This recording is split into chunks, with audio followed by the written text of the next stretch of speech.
Welcome, everybody. Hello, hello, hello. Good to see you all here. Thank you for being here. I appreciate it. I am Sam. Welcome to the Flipside of Board Games, my channel here on YouTube. It is usually myself or my wife or my buddy JT doing stuff and videos here. Today it's just me, myself, and I. We are going to be taking a look at a couple of older games on my shelves. Now, the title of this series is It Belongs in a Museum, to which your response should always be, so do you! And that is absolutely positive. Matthew Vincent is here. Hello, Matthew. Good to see you. Thank you for being here again, buddy.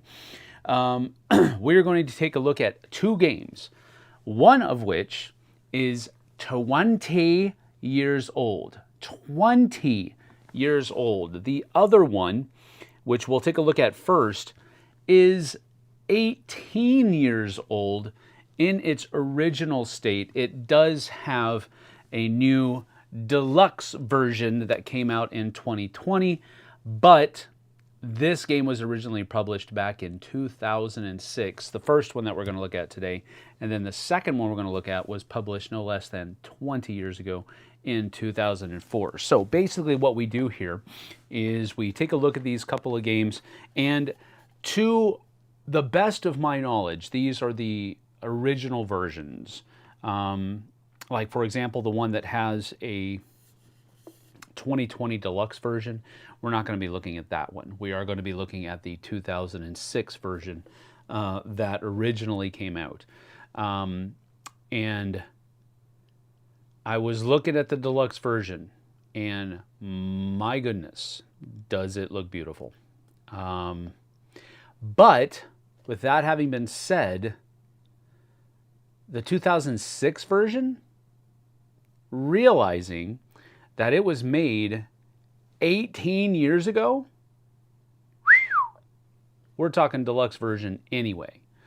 And once you see who the publisher is, you'll be like, well, yeah, of course. They were like on top of the world back then. And that's probably true. But that's what we're going to be doing today. We take a look at a couple of different games that are on my shelves that are not shelf of shame things. These are games that I've played many times. I maybe haven't played them in a long time, but I have played them many times, so they're not shelf of shame. Don't get me don't get me wrong here. These are games that are simply, you know, they belong in a museum because of their staying value, in my opinion. They're not always going to be the oldest games on my shelves, but they will be older. You know, usually when we talk about older games in the board game hobby, we're talking about games that are not made last year or earlier. And that's kind of doing the word old a disservice, frankly. But we're definitely not talking about Cult of the New type stuff. And that's kind of what Tuesdays are reserved for here on the flip side. We reserve Tuesdays to talk about older games and play older games.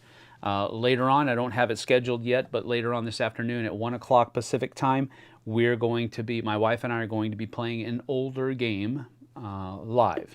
So you can come back and check that out as well. But generally speaking, Tuesdays are reserved for older games so that we can kind of keep an eye on those games that are still really, really good.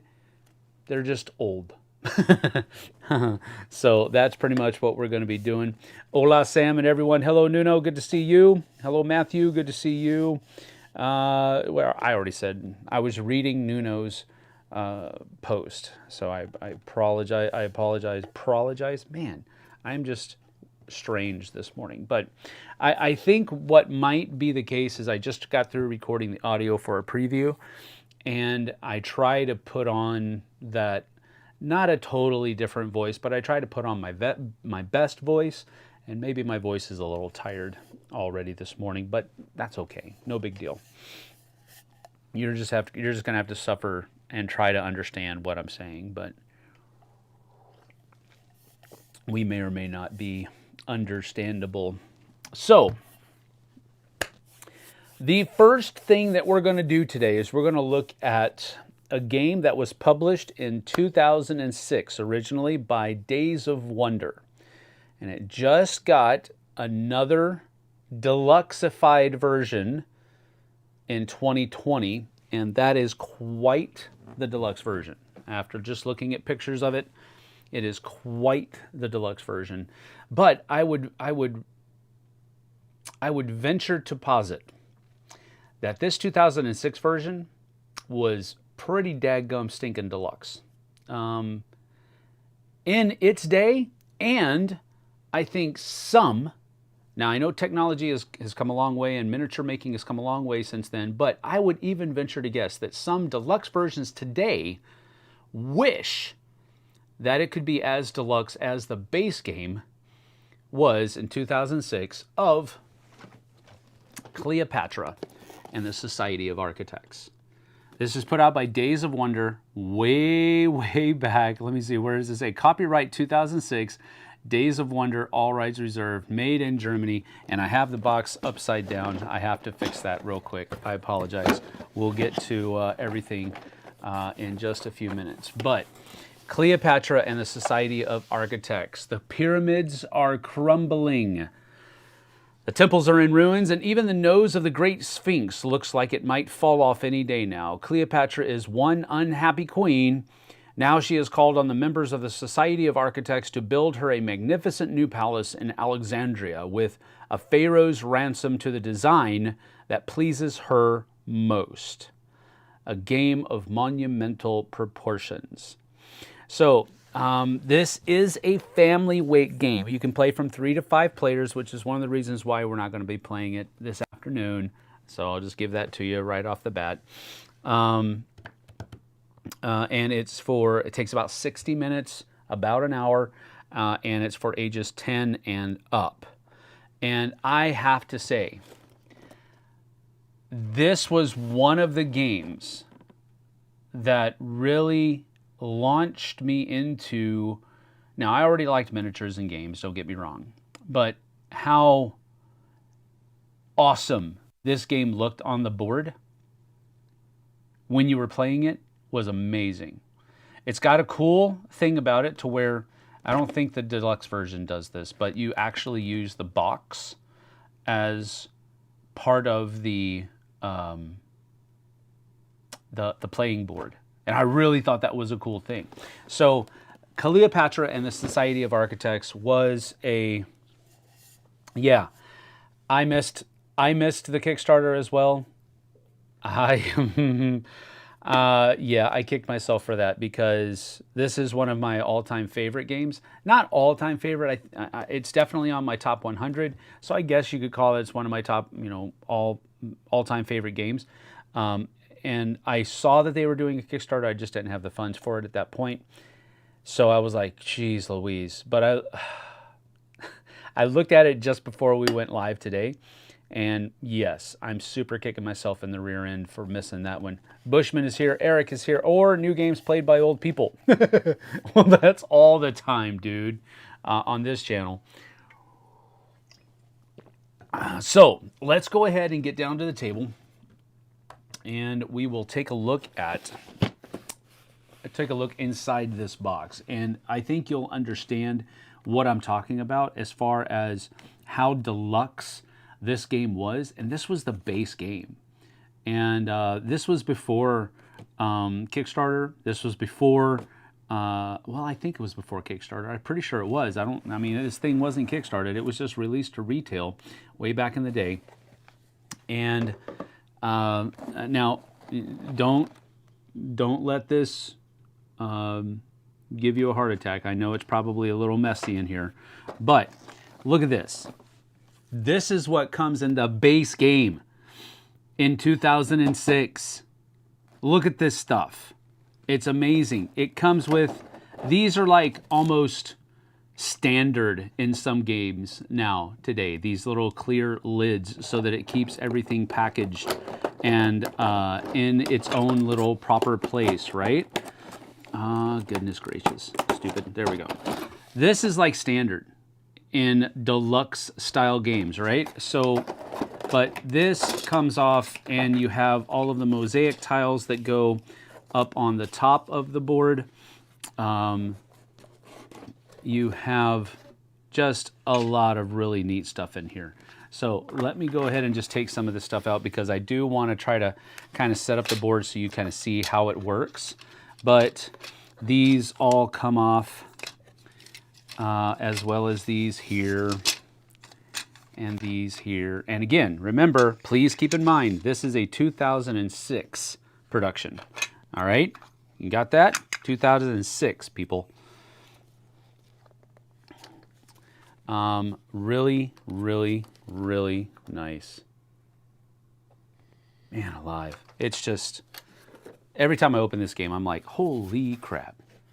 This is amazing. All right, so anyway, we're gonna take both of the inserts out of here so we can get the box turned upside down because that's how it starts. All right, so the box goes on the game on the board like this, and then this sets on top of the board like this.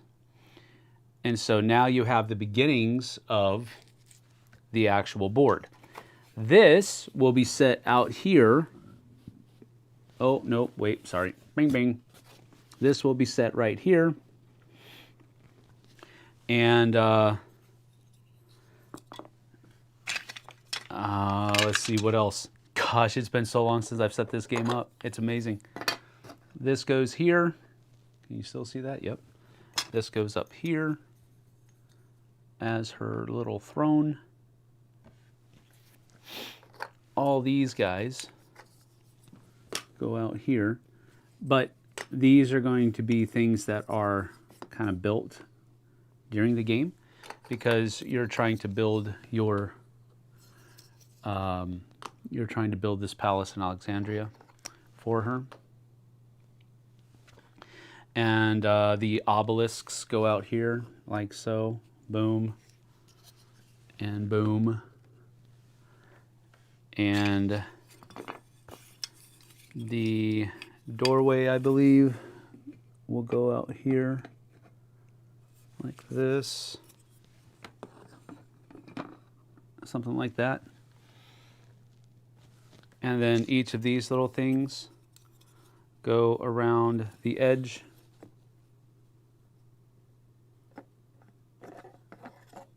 Yeah. Boom. Like this. This kind of goes like this. Is that right? Yeah, that's right. This kind of goes over here. Oh, no! I'm trying to do this by reaching, and it's not really doing it the best. And Strider's not helping because he's on my foot. This kind of goes here. This kind of goes here like that. And, I mean, as you can see, as this game gets put together, more of these are for the edges on the sides here. So it's just like, my goodness. This was made in 2006, people. And it's one of those games that just kind of blew my mind by its production value when it first came out. And I know it's been kind of over, what do you call it? It's kind of been passed over at this point because of all the other, but think about this. This was made 18 years ago. Here are the cards, deck of cards that come in the game. I'm trying to get these other cards out of here, but they stuck to the bottom. You have those. Here are player pieces that come in the game. So again, you have different ships and tokens that you can use here. And you have a couple of these dudes out here as well as your dudes. And of course that comes in 5 different colors because it's a 3 to 5 player game, so you get that. But that, so you've got, let's see, you've got green, white, black, purple, and orange for the colors. Oh yeah, I forgot. There's Cleopatra herself. Cleopatra will come out here. Haven't painted it yet.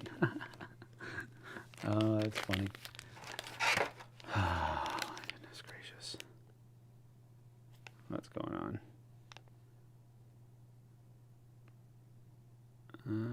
Okay. All right. And each player also had their own. No, I haven't painted it yet. I'm not as good, or rather, I'm not as fast of a painter as everybody thinks I am. That's one of the things that I really never did well, is paint fast. Now, here's another thing that came in the base game as well, and it's these little pyramids that are the players where they hold their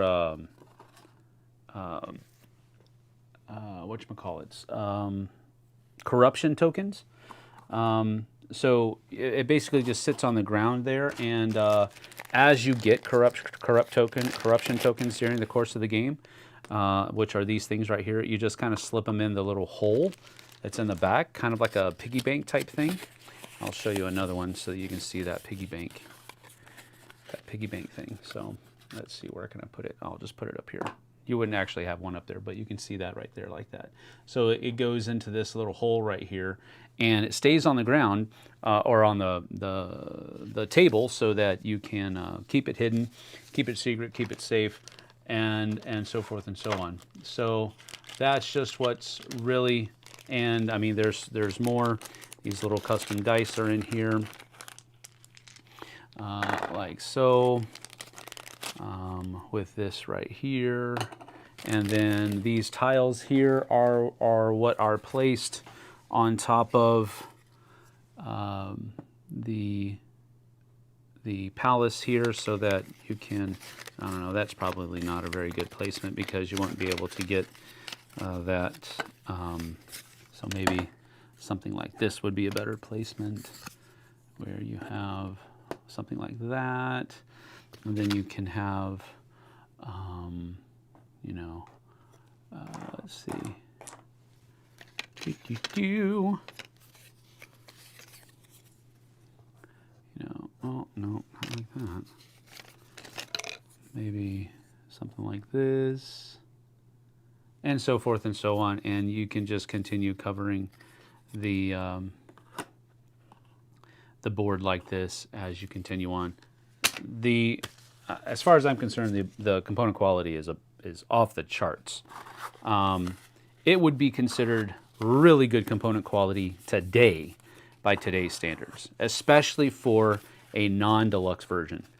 And it's just amazing, in my opinion. I don't think that there would be anything that anybody could say against this game as far as production quality is concerned. Considering that, first of all, it wasn't Kickstarted. Second of all, this is the retail version, and it's just freaking amazing. It has a nice table presence. It absolutely does. Strider, you are super cramping my style, brother. He's like right up in my face. But you kind of get the idea, right, of why I wanted to cover this, because it is, I mean, just off the charts. And Days of Wonder was usually pretty good about their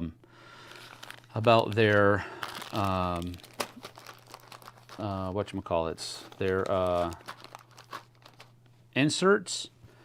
But I mean, think about this. This insert was 18 years old. You know what I mean? I mean, I hate to keep, you know, kind of saying the same thing over and over and over again, but this was just amazing back in the day. And it still even retains its amazingness today, I think. So it's just out of this world. I think it's so good. That's why I wanted to cover it today, because how nice these components are, it's just off the charts. So these things all go in here. These things are going to have to be put back in here. And we'll put Cleopatra back in here too, like she was. That's good to go. Put that one right there, kind of like that. It's going to be, I've put those things out a little bit. So that's going to go on there. So what we'll do here is let's go ahead and just take all this stuff off. And we'll put all this back. This will have to go over here. Kadink. This comes out. This flips over. This goes on the very bottom, like so. And then we'll put this down here on top of that. And then this goes on top of that. And this gets put on top of that. And the obelisks go here. And there's even like little cutouts. Not cutouts, but whatchamacallits? Silhouettes of how things are supposed to go. So this goes here, along with this, and then these two go here, like so. And you have, maybe we have more than two on each one. That's probably what it was, it's more than two. Yeah, because there's three more. So bing.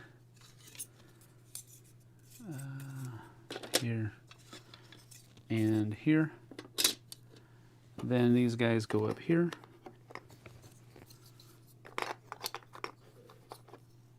And go in like that. And they kind of click in as well. So they're pretty tight. Not super tight, but they're not very loose either. And that goes in there like that. This goes in here like this. And you have the two door pieces right here like this. And then all of these kind of just go in here as well as you can, so that it stays within that little place. And this will go on here like this, I believe.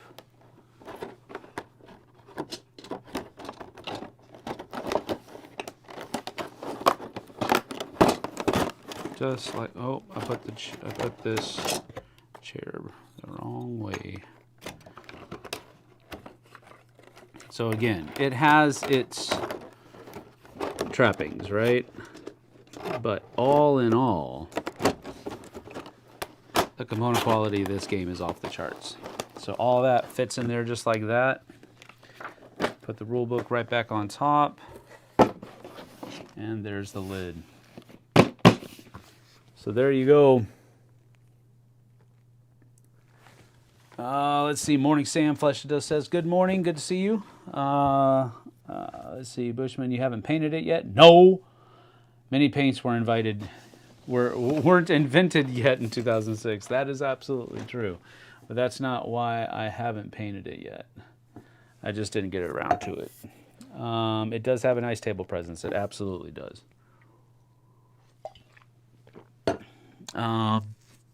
Let's see. But can you beat Jason at the game? Probably not. I can't beat Jason at very many games. I don't think anybody can beat Jason at very many games. And if they're out there, I would like to see that happen. Not because I just want to see Jason get beat. I think it would be an epic experience to watch Jason go at it in a game with his equal. I don't know that I would want to be part of that game because I would feel very stupid. But I would like to watch it. So, that is Cleopatra and the Society of Architects. Bruno Catala, Ludovic Maublanc. Cyril Dojon and Julien Delval were the artists. Days of Wonder produced it. Now, the re-implemented version was in 2020 by Mojito Studios, Conclave, Lucky Duck Games. That doesn't surprise me. Lucky Duck is knocking it out of the park. The artist for the new one was Miguel Coimbra, which also, the two artists that were in this one, very well known and did a tremendous job. Miguel Coimbra, also very good. So that's pretty cool. But the 2020 version has a 7.4 rating, and Cleopatra and the Society of Architects has the 2006 one has a 6.8. I don't know why there's a 0.5 difference there. Maybe that's just component quality. Maybe, because I don't think they changed anything as far as gameplay is concerned. So I really don't know. I don't think it has much difference whatsoever. But there you have it. So that's Cleopatra and the Society of Architects. All right, good. All right, now this next one, 2004. Any guesses as to what this one's going to be?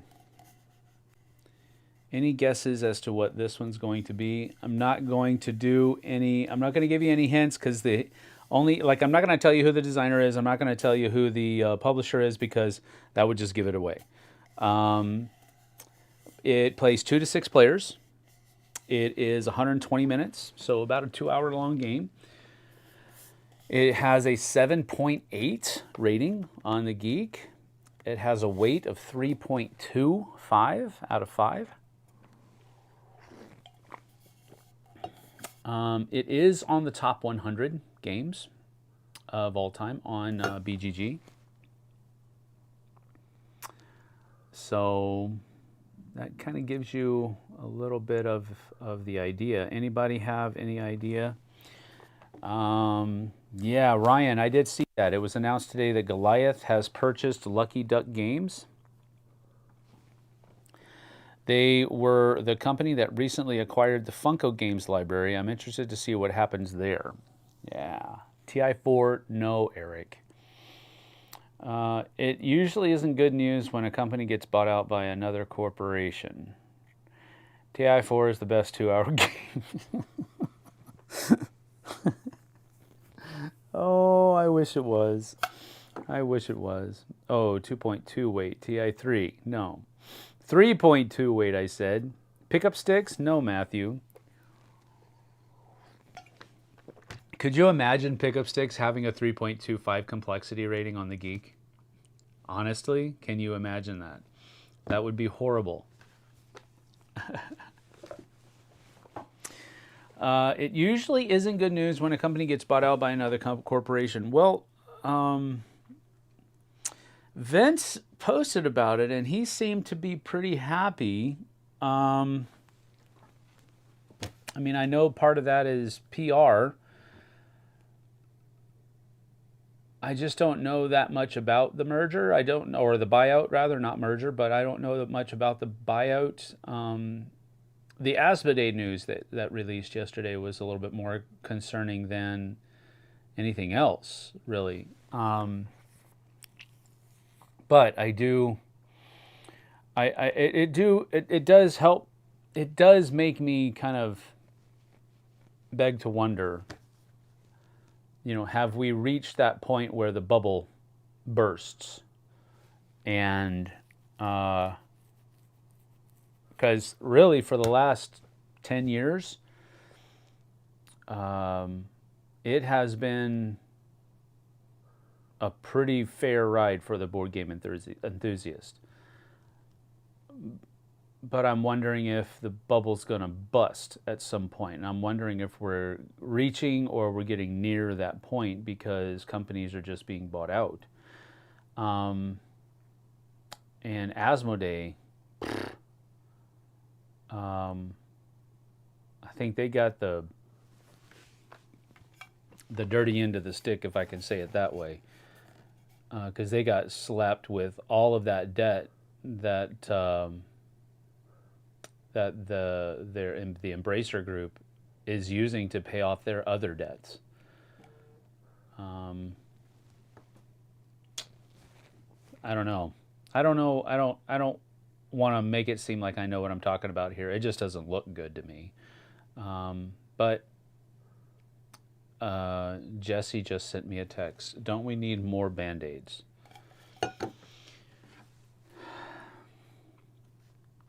And I'm writing back to her. We won't need more Band-Aids until 2084. There we go. Because that is very true. Mission Red Planet. Old Maid. No. Power Grid, Nuno Rebello says. Nuno says, good call. I bet you're right. You are. You are correct, Nuno. Well done, sir. Nuno, send me your mailing information. I'm going to send you a sticker because that's worth a little bit of a reward. And I'm going to do that for you because I want to. So I'll even send you two. I'll send you one of the old old style stickers and the new styles. So there you go. I think you have my email. Send me your mailing information. I won't get that out there to you. Good shot. All right. So nice shot, Jensen. Maybe the government will bail them out. Asmodee is a French company. I don't think the French government's going to bail them out of anything.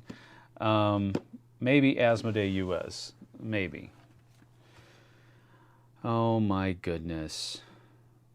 And she's even picking out the nasty cloth ones. No. Especially not the cloth ones.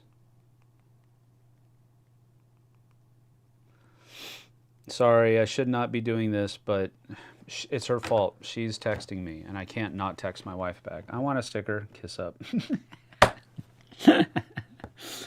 Check plus smiley face is the highest grade I ever received in school. Check plus smiley face. All right. So here's the next one that we're talking about. This game, people, is 20 years old. My goodness. Not recommended for children under 3. Who are the Europeans teaching this game to their 3-year-old? I know, that's just something they have to put on the box for legal reasons, but come on. Of course this isn't for 3 years old. Rio Grande Games put it out. An energetic economic game for 2 to 6 players, earning money with electrical power, earning lots of money with electrical power, a very good idea. Should I use coal or oil to generate power in the old-fashioned, or will there be a shortage of those resources in the future? This is the first time I've read the back of the box. And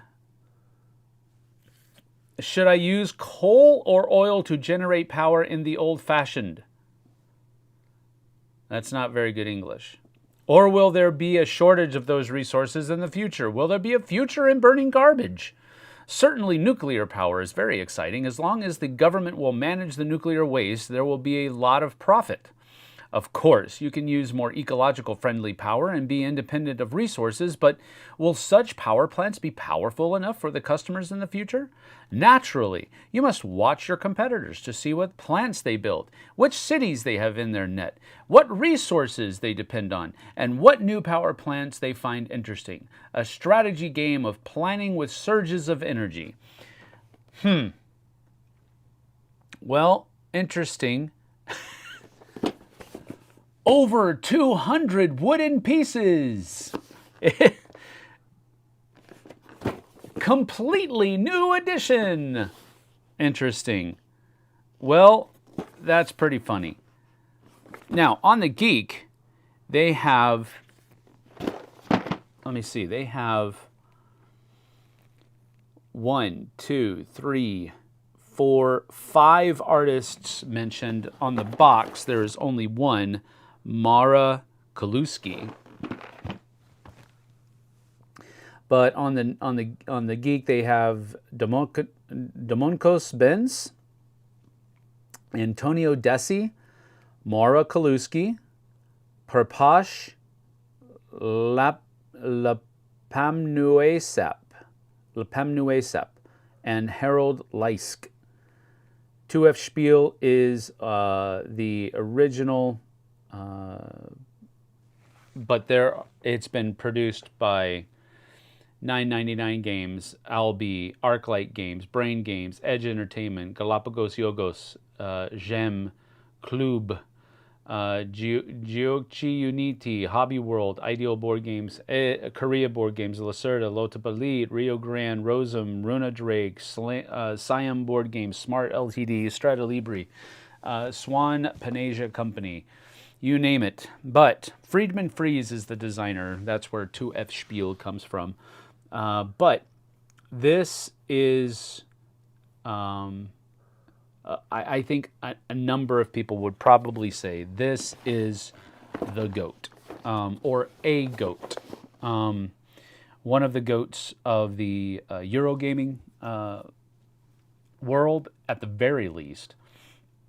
But Friedman Freeze, he kind of, I don't know if he's always like this, if he has his green hair all year long, but that's how he's usually decked out at conventions. He has very vibrantly green hair, and he's wearing a lot of green clothing, articles of clothing. So, but Power Grid is a really cool game. 20 years old this year, folks. 20 years old this year. Get Hello Kitty ones. A sticker? I don't think so. Counts me out. This game is on my top list of games that I need a second edition bad. Power Grid got a deluxe second edition, didn't it? That's a good question. Let me see. Re-implemented by Fukenschlag and 4 other game. That was ENBW. Re-implemented by Power Grid. Let me see. Let me just put in here Power Grid. Let's see. We've got Power Grid Deluxe 2014, but that's Europe, North America. The boards that come in here, and again, haven't.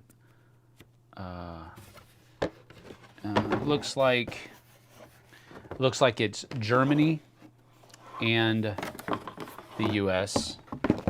Yep, Germany and the U.S. is the boards that come in this version.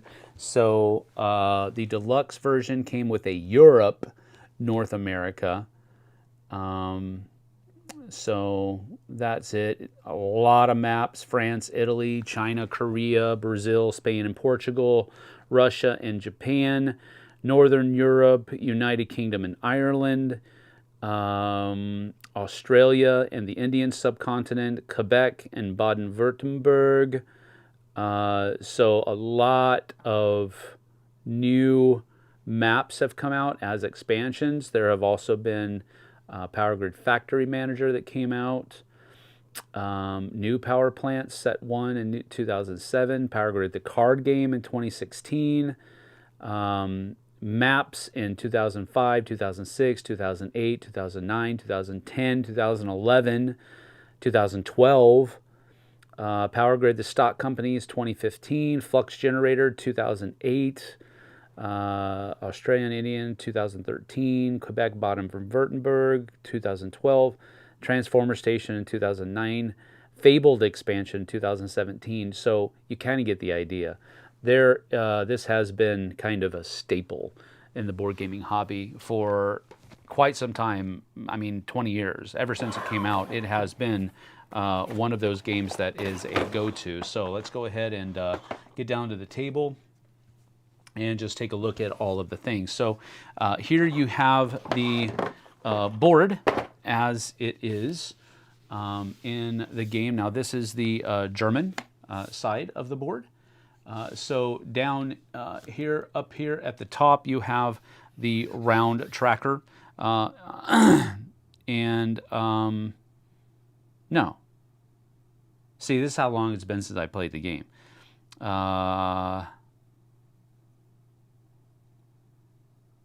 These are how many houses everybody is able to power, how many cities. This is the round tracker over here. Down at the bottom, you have where all of the resources are kept track of and how much you have to pay at each of the different levels and so forth. So that's the German side. Then you also have the American side, or rather the North America side right here. And it has basically everything that's kind of the same. You've got the houses that are being powered. You have the round tracker over here. And then down at the bottom, you have the track for all of the resources and all that kind of stuff. And then each of the players will be making up, putting out their pieces here. Now,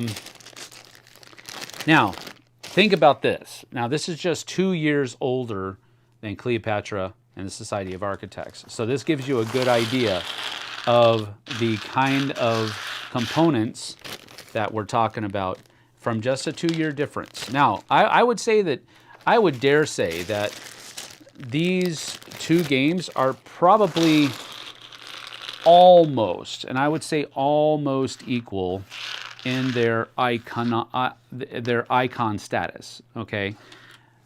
But look at the component quality difference here. And this one's going to super date it. Blap. What? Paper money? Are you crazy? And here are the different cards that the different power plants and all that kind of stuff. So you kind of get the idea, right? But look at the difference of component quality here, people. Now this must be an expansion of some kind that I didn't even know I had. But that's up here, and this is supposed to go around the money. And then here's the box. This is just 2 years older than Cleopatra and the Society of Architects, the game we just looked at. So you can kind of tell how deluxeified, if I can use that word, Cleopatra and the Society of Architects was for a core box, for a retail version, compared to this. This was also a retail version. And I don't know that I'd be able to find it out. Can anybody out there kind of find out what the retail cost of Power Grid was in 2006 compared to the, the retail cost of Power Grid in 2004 and the retail version of Cleopatra and Society of Architects in 2006. You guys in your Google foo are better than me. So, but, I mean, look at the component quality difference here. A black and white rule book, folks. A black and white rule book. I mean, come on.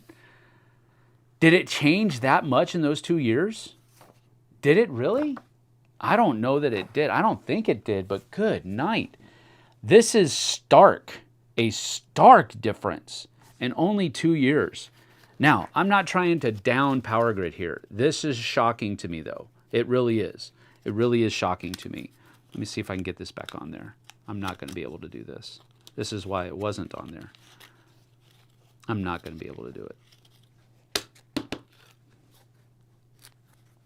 Am I? I don't think I am. I don't think I am. Nope. No way. No way. Not going to be able to get it back on there.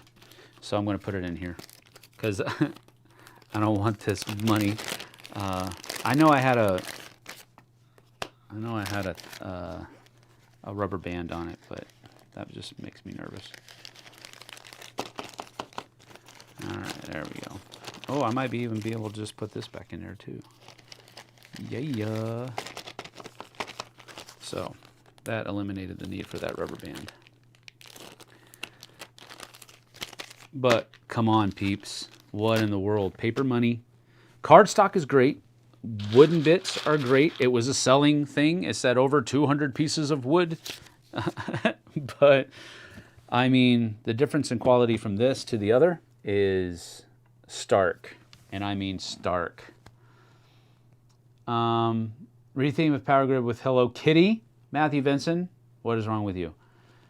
Let's see here. If it did, I never knew about it. It did get a deluxeified version. No Antarctica expansion. Eric, you cracked me up, brother.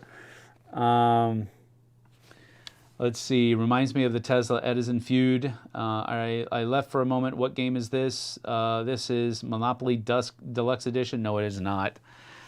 It is Power Grid. I'll go ahead and show this to you. Power Grid, Power Grid, Power Grid. I've had so many cards ruined by old rubber bands sticking to them. Maybe I used crap rubber bands. Yeah, that could be. Would be nice to have those rectangular poker chips instead of paper money. Yeah, it is. It would be. Absolutely.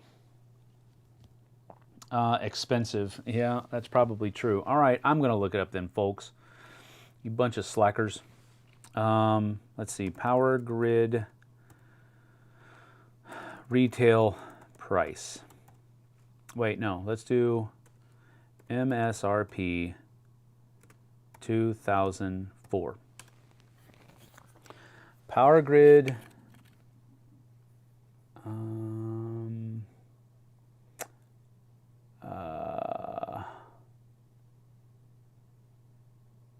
Comparing game prices? No, come on.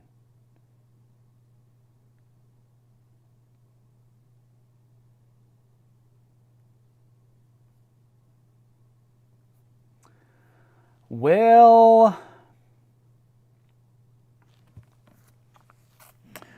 it actually has its own Wikipedia page, but at the very top, this article needs additional citations for verification, so there's that.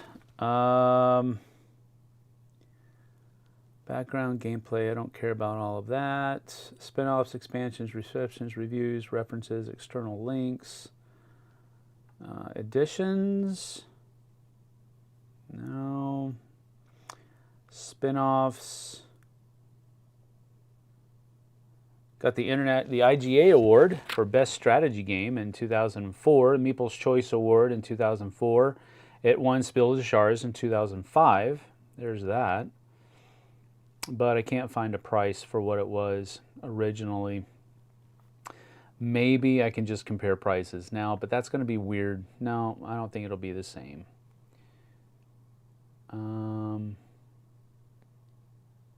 Yep, I have no idea. Revisiting Power Grid 12 years later. Yeah, the Power Grid Deluxe version looks kind of strange. I don't really like it. I like this cover better. The cover for the Power Grid Deluxe version looks a little weird. So I'm not going to worry about that. No, I'm not going to give you my email address website. Why would I do that? Let's see. Summary. Good. Overall. Thoughts now. He talks about replacing the paper money with plastic chips. Yep. Anyway, that's a rabbit trail I don't need to go down. You get the idea, though, right? I mean, this is definitely a very economic game. It's a very mathy game. So much that I've jokingly referred to it as Math the Board Game. Now, this is not, of course, the most egregious thing. You know, this is not the most egregious game to have done that. There's plenty of more mathy games out there, but there is a lot of math in this one. You are constantly having to kind of rethink and rejigger your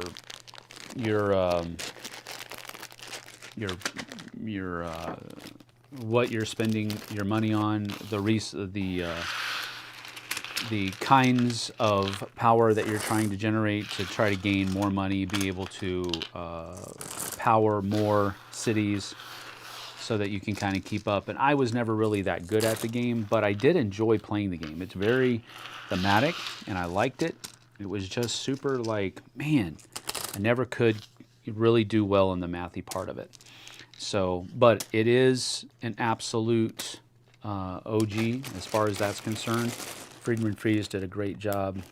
I like this game of his much more than some of his other designs that were a little wonky in my opinion, but you kind of get the idea, right? But this is Power Grid. This game is 20 years old, people. I just can't believe that. I really can't. It hasn't been that long. That's just what I keep coming back to. And of course, the answer to that is yes, it has. But you get the idea, right? It's just something else. But for all that's worth, I know that people still play this a lot and still love it. So whether it's 20 years old or not, it's still really good. Matthew Vincent says $59.95 Cleopatra versus $33.98 Power Grid is the closest I could find for prices. Well, thank you, Matthew. I appreciate that. $60 for Cleopatra and $35 for Power Grid. That's something else, because I think there's a lot more value in your $60 for Cleopatra than in your $35 for Power Grid. But while it's closer in price, it's not quite twice as expensive than I thought it was going to be. I'm relieved to know that Cleopatra was more expensive, because that tracks, of course, with your component quality being in there. Let's see, math. I'm out. Let's see. I would think 200 wood pieces would be more expensive than the plastic molded Cleopatra. I don't know. I mean, apparently not, since $35 compared to $60. But I don't know. I think it depends on how expensive wood gets, is how unique the shapes have to be. These were just cubes, cubes, hexes, cylinders, and then house-shaped, like boom, boom, shaped things. I think they're all very basic shapes that were being used. So that's probably why it was a lot cheaper than the plastic. I think wood components get a little bit more expensive when you start getting more unique in the shapes that you're offering. So with Power Grid, it was probably on the cheaper side of things. Do you have a top 10 list of games that you would like to see remade? No, I haven't, but that might be something that JT and I look at, because this is not the first time that we've had that suggestion. We have been asked in other forums to do the same thing, so that's something we'll start looking at here in the near future. We like to do the year lists to keep them going, but put in other kinds of lists to kind of break that up a little bit. So we'll throw that idea into the rotation. That's absolutely positive. Go For It Painting is here. Hello, good to see you. Hello, hello indeed. Those prices surprise me. Yeah, they kind of surprised me too. I would have thought that Power Grid would be a little bit more expensive than that because of all of the wood. I wasn't expecting it to be more expensive than Cleopatra and the Society of Architects, but I was expecting it to be closer. I didn't expect. I expected about a $10 difference, not a $25 difference. But that is that. Wow. Banana slice Reese's Pieces frozen fruit. I don't think it's made with real fruit is on the package. I don't know. Jesse loves shopping at Costco. All right, well, we've got about 4 minutes left in this hour, and that's what we try to keep these to. Keep them to about an hour, no longer than that, generally speaking. But this has been episode 8 of It Belongs in a Museum, where we took a look at Power Grid and the 2006 version of Cleopatra and the Society of Architects. Both of these belong in a museum because they are that awesome. And I stand by that. I think both of these are going to be evergreens. I think you'll see them in people's collections, and you'll see them being played, I think, well into the future. Them or their deluxeified versions, I'll go ahead and give them that. But I think that both of these are great games, and we'll try to get them to the table here in the near future. I don't know so much about Power Grid. That might be a little bit over and outside of Jesse's wheelhouse. And I think even maybe Cleopatra and Society of Architects might, but I don't think so. I don't think that this one was a very difficult game. It is a family level game. Power Grid being a little bit more crunchy. So we'll try to get these to the table. But anyway, thank you for joining us. The fruit is also made with real fruit. Is the peanut butter real? Well, it might be. It's frozen. But we'll see. Anyway, we're going to get out of here. I have some other things I need to be doing. Before our Time Honored Tuesdays live stream this afternoon, 1 o'clock, that is going to be 2 hours from now. So we'll see you guys and gals in a couple hours on the flip side. Thanks for joining me here for It Belongs in a Museum, to which you should answer, so do you. That's correct. Thank you. Well, we'll see you guys and gals later on. Have a great day.